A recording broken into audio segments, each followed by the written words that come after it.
तो दोस्तों आज की इस वीडियो में जो हम बात करने वाले हैं, देखिए वो भी कंबाइन हार्वेस्टर से रिलेटेड ही बात करने वाले हैं। तो दोस्तों कंबाइन हार्वेस्टर को लोन पर खरीदने में सब्सिडी मिलती है या नहीं, इससे रिलेटेड बात करेंगे। बहुत ही जरूरी बात है, आज इस वीडियो में मैं बताऊंगा। तो देखिए वीडियो को बिल्कुल भी स्किप मत करना। तो दोस्तों जैसे एक भाई का कमेंट आया था कि सर क्या सब्सिडी कैश लेने पर ही मिलती है, मतलब भाई का यहाँ कहने का ये है कि क्या कंबाइन हार्वेस्टर कैश में खरीदने पर ही सब्सिडी मिलती है या लोन लेकर कंबाइन हार्वेस्टर लेने पर भी मिल सकती है, भाई का ये पूछने का मतलब है। तो आज की इस वीडियो में मैं देखिए इससे रिलेटेड सारे पॉइंट्स डिटेल में बताऊंगा और उत्तर प्रदेश मध्य प्रदेश दोनों स्टेट के ही सब्सिडी के रूल्स की भी बात करूंगा। तो वीडियो में लास्ट तक बने रहें, क्योंकि हम जो बोलते हैं सच बोलते हैं। और चैनल पे अगर नए हैं तो देखिए चैनल को सब्सक्राइब कर लें। तो आइए वीडियो शुरू करते हैं।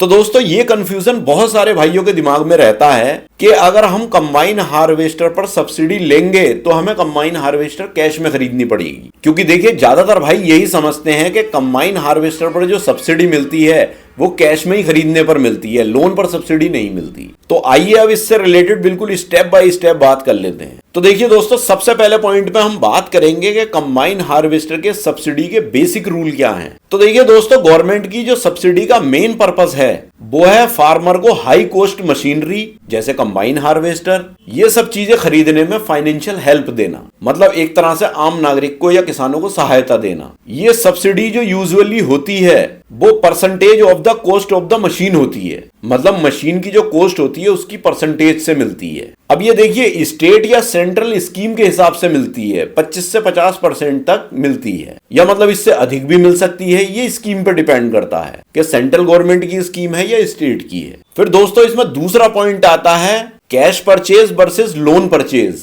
मतलब कैश में खरीदने पर क्या होता है और लोन पर खरीदने में क्या होता है। तो सबसे पहले हम कैश परचेज की बात कर लेते हैं। तो देखिए अगर आप मशीन अपने पैसों से डायरेक्ट खरीदते हैं तो आपको डायरेक्टली सब्सिडी मिल सकती है, आपको बस इनवॉइस और पेमेंट का प्रूफ देना होता है। अब मान लीजिए आप अगर लोन के थ्रू परचेज करते हैं तो ज्यादातर केसेस में लोन के साथ भी सब्सिडी मिलती है, लेकिन देखिए लोन के डॉक्यूमेंटेशन और बैंक के वेरिफिकेशन की जरूरत पड़ती है। मतलब सब्सिडी लेने के लिए कैश में ही खरीदना जरूरी है, ये रूल अब जनरली नहीं है। आप बैंक से लोन लेकर के भी सब्सिडी क्लेम कर सकते हैं। बैंक और गवर्नमेंट फिर आपके लिए सब्सिडी का जो अमाउंट होगा वो डायरेक्टली या तो सप्लायर को या आपको दे देता है। तो देखिए दोस्तों ये तो मैंने कैश का और लोन वाला आपको थोड़ा सा बता दिया। अब बात कर लेते हैं, जैसे मान लीजिए आपने लोन पे कंबाइन हार्वेस्टर ले ली तो इसका प्रोसेस क्या रहेगा उसकी बात कर लेते हैं। तो देखिए दोस्तों जैसे फार्मर कंबाइन हार्वेस्टर खरीदने के लिए बैंक से लोन लेता है तो फिर बैंक क्या है उसे वेरीफाई करता है, मतलब फार्मर की एलिजिबिलिटी है या नहीं है, और मशीन की इनवॉइस को भी देखते हैं वो,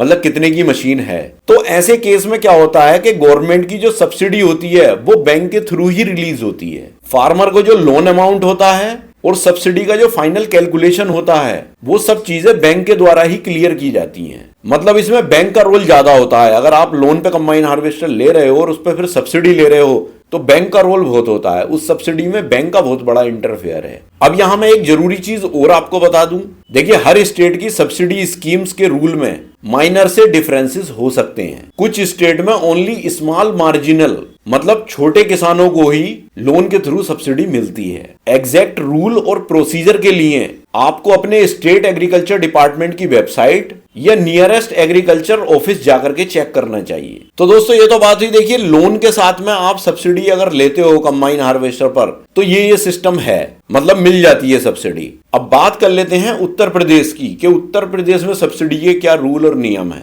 तो दोस्तों यूपी में जो सब्सिडी मिलती है फार्मर्स को वो मॉडर्न एग्रीकल्चर मशीन्स जैसे कंबाइन हार्वेस्टर पर जो स्टेट गवर्नमेंट की एग्रीकल्चर मैकेनाइजेशन या mechanization and farm equipment scheme के थ्रू दी जाती हैं। इस स्कीम में combine harvester including with SMS straw management system के लिए सब्सिडी अवेलेबल है। कैश या लोन दोनों पर सब्सिडी क्लेम की जा सकती है यूपी के अंदर। अब यहाँ पर जो की रिक्वायरमेंट्स हैं वो ये हैं कि मशीन जो है वो ऑथराइज्ड डीलर से ही परचेज हुई हो और आपने सब्सिडी के लिए ऑनलाइन अप्लाई करके रिक्वायर्ड डॉक्यूमेंट सबमिट किए हों। इसके बाद ही देखिए प्रोसेसिंग होती है। बहुत बार जो है सब्सिडी के लिए डिस्ट्रिक्ट लेवल कोटा या सिलेक्शन जो है वो लॉटरी के माध्यम से भी होता है, और फार्मर्स को बिल इनवॉइस अपलोड करना होता है, और साथ में उसका देखिए वेरिफिकेशन प्रोसेस भी कंप्लीट करना होता है। अब देखिए कुछ पॉइंट्स मैं बता रहा हूं जो यूपी में ज्यादा जरूरी हैं, जैसे सब्सिडी डायरेक्टली बैंक अकाउंट में ट्रांसफर होती है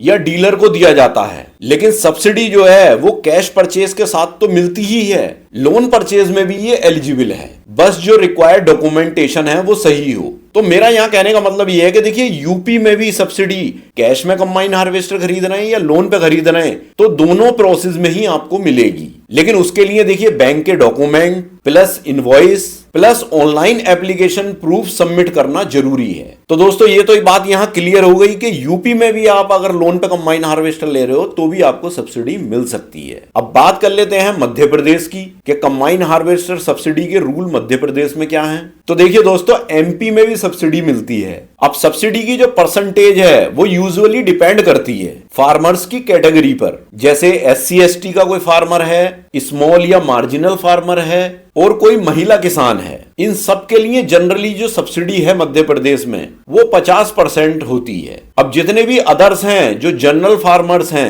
इनके अलावा उन्हें सब्सिडी 30 से 40% ही मिलती है। अब बात आती है अप्लाई करने के मोड क्या क्या हैं। तो देखिए एमपी में सब्सिडी की जो एप्लीकेशन है वो ई कृषि यंत्र अनुदान पोर्टल पर ऑनलाइन होते हैं और सिलेक्शन टारगेट या लेटिस या लॉटरी के माध्यम से होता है। तो दोस्तों देखिए बहुत बड़ा रूल मध्य प्रदेश में चेंज नहीं है, यूपी की तरह ही मध्य प्रदेश में भी सब्सिडी लोन पर मिल जाती है। मतलब आप कैश में ले रहे हो तो भी सब्सिडी आपको मिल सकती है और लोन पर कंबाइन हार्वेस्टर ले रहे हो तो भी सब्सिडी आपको मिल जाती है। ज्यादा बड़ा दोनों के प्रोसेस में अंतर नहीं है यूपी में और मध्य प्रदेश में। अब मैं यहाँ आपको एक बात बता दूं, जैसे आपने कैश में कंबाइन हार्वेस्टर परचेज की है तो अब आप एलिजिबल तो हो सब्सिडी अप्लाई करने के लिए। तो इसमें देखिए डॉक्यूमेंट्स आपको क्या क्या चाहिए होते हैं। उसमें देखिए आपको बिल या इनवॉइस चाहिए होता है कंबाइन हार्वेस्टर का, प्लस देखिए बैंक का जो पेमेंट प्रूफ है वो चाहिए होता है, मतलब आपने जो पेमेंट किया है उसका भी प्रूफ दिखाना होता है, और साथ में जो आपने एप्लीकेशन भरा है उसका भी एप्लीकेशन भी आपको दिखाना पड़ेगा। तो ये डॉक्यूमेंट तो कैश में लेने में चाहिए होते हैं सब्सिडी अप्लाई करने के लिए। अब बात कर लेते हैं, मान लीजिए आपने लोन कराया है तो लोन कराने पर अगर आप सब्सिडी अप्लाई कर रहे हो, आप इसमें एलिजिबल हो, आप कर सकते हो, तो फिर आपको क्या क्या डॉक्यूमेंट चाहिए होते हैं सब्सिडी अप्लाई करने के लिए। तो इसमें देखिए एक तो लोन सैंक्शन लेटर आपको चाहिए होता है,